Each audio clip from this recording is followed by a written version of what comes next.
Why is physical and mental training such a cornerstone of Yukio Mishima's philosophy? And today we are going to be reading a very rare essay where Mishima talks about the significance of training. And if you guys don't already know, Right Conscious is the headquarters of everything related to Yukio Mishima here on YouTube. If you look at the playlist down below, you will see an ever-blossoming library of videos on Mishima's life, his philosophy, and his books. And Mishima is such a troll, and he starts his essay with, "As I'm not a progressive, I believe the following," saying that people who are liberals or progressive or socialists, probably more so during his time, don't believe in the art of physical or mental training.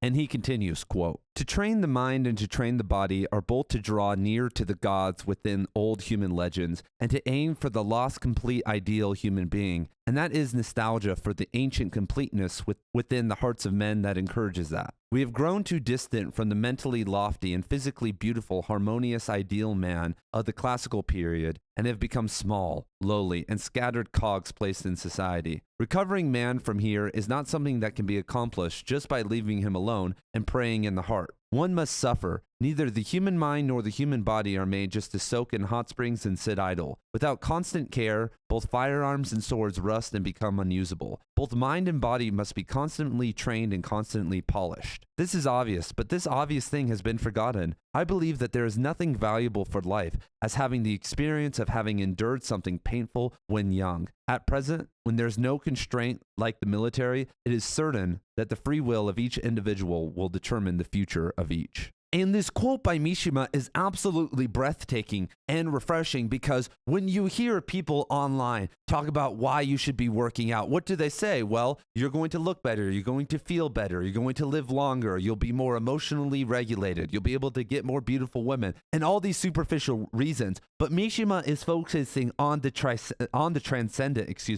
the transcendental signifier of what a man should be. Because, as I'm sure you already know, there are people who are trying to act like men and women all the time in our society. But when you look at a lot of occult, pagan, and even Christian traditions, they believe that there is a masculine and feminine soul. And if you believe in that, you can't just go and buy that. You can't fake that. You can't one day decide that you are going to acquire that. And in the West, we've been so lost for even centuries now, going back to the French Revolution and probably even further back to this idea of the transcendent, because I don't believe in the restoration of a monarchy or an emperor. But when you look at two cultures, which were somewhat similar in the mid to early 20th century, Britain and Japan, well, Britain had a monarchy, and even though they were basically puppet monarchs who didn't have any power, people did view them as the transcendent. But in Japan, by contrast, which also had kind of a capitalistic system and prime ministers and whatnot, the emperor wasn't ruling everything. They had a much stronger degree of mind control, programming, propaganda, whatever you want to call it. But they did believe that the emperor was kind of this not necessarily immortal, but transcendent human being. And it uplifted them, sometimes toward malignant and negative manifestations, as we saw with where Japan went in World War II. But it wasn't all around negative. And we are so far gone because of our independence and being Americans away. We're so lost from the transcendent that we can't even agree that it exists anymore. People tell me all the time, you need to stop saying that word because we're not able to agree on that. And it's insane to me that you can't feel it, that you can't feel the steps toward the divine, toward higher energy or higher consciousness, even if you're an atheist, the higher and deeper selves within. And most men cannot feel this because they haven't been emotionally activated. As a man, you just don't become emotional. Just because you cried at Saving Private Ryan or whatever, that doesn't make you an emotional human being. It actually requires going out into the world, going through forms of initiation, and then you start to unlock just the start of emotions. And then every single other layer requires more dedication and effort. And so when we train our mind and body, that's what we should be heading toward. Everything should be in service of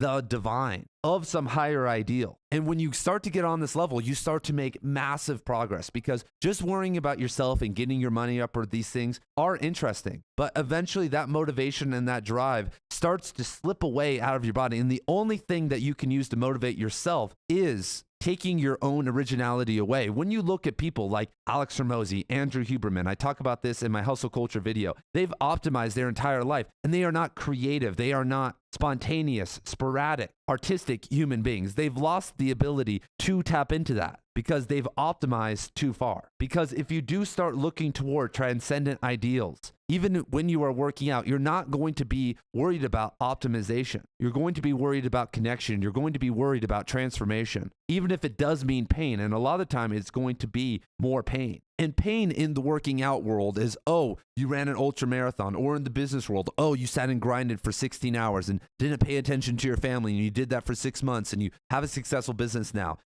Good job. But pain in the spiritual sense, which is what we should be striving for in our artistic, intellectual, and physical journey, takes you toward more subtle awarenesses in all of those areas. And this is why just pure working out, pure weightlifting is such a problem. And this is where I think Mishima, lost his course, in the sense that if he was engaging in calisthenics and yoga and some of these other things, he would have actually connected to some of the deeper emotions and ideals that weren't Apollo, that weren't revolutionary, that were maybe more aligned with Orpheus or whatever other more passive and contemplative Shinto god that Mishima or Japanese culture believed in. And the same is said, could be true in an intellectual sense. Mishima got roped into fascism, one of the more aggressive political philosophies out there, which does come across as very masculine, that does focus on the strong. And where your attention goes, the energy flows.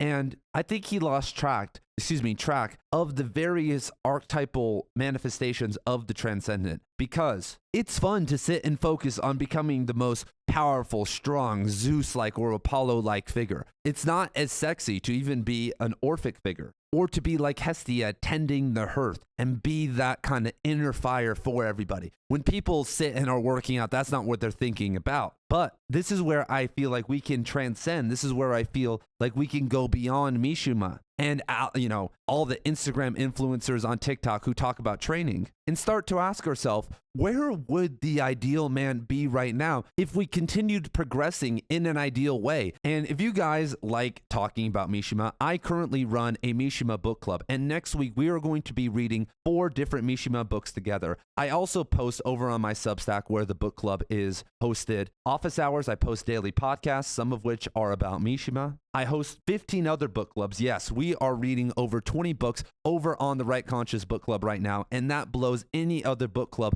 online or in person out of the water. And so if you guys are interested in that, there is more information down below in the description, plus a link if you want to join me. The 4 books we are going to be reading by Mishima together are, and these book club calls are on different days and at different times, so you can make it to one book club call. I guarantee it. The novels and books we are reading are Sun and Steel, The Temple of the Golden Pavilion, Spring Snow, and The Sailor Who Fell from Grace with the Sea. And so hopefully I see you guys over there, but if not, I will see you back in the video. If we continued progressing in an ideal way, it wouldn't be all the red pill dudes who are running away from marriage and relationships and complaining about all the superficial women in the world when they are superficial little babies who can't attract a woman who isn't superficial. It wouldn't be obviously all the rednecks or all the liberals and all the ideals over there. It would be something bigger. I can't sit here and tell you guys what it would be, but that's what our focus should be on. That's what we should be striving for, because the Industrial Revolution, technology, propaganda, all these different things have scattered us, thrown us in a million different directions. And Mishima is right. But that does, and it's odd though, because we have to, most of the time, our mind returns to the last time when men were men. But that is a fallacious proposition, because women can vote now. Women are in the world as equal citizens. We're living in a kind of diversified and inclusive world where we have to deal with all different types of people and different types of culture, and acting like we can move away from that is silly. And so what we can do is adapt and think about what the ideal man would look like, because eventually in time, maybe not this fast or maybe not in this manner, men, if evolution went perfectly, would live in a society where they were equal with everybody else. Because even if you look at the 7 virtues of Bushido, if we're just kind of staying in the realm of Japan here, compassion, politeness, heroic courage, honor, integrity, duty and loyalty, and honesty and sincerity, almost nobody has that anymore. And it is a dream to think that that existed in a previous time. I understand there were a lot of problems and most men didn't embody that, but nobody embodies that anymore. And how have we not figured that out? How on our journey have we moved away from focusing on becoming that as men and focusing on becoming more buff, making more money, accomplishing whatever other goal or whatever other pursuit before getting any of that done?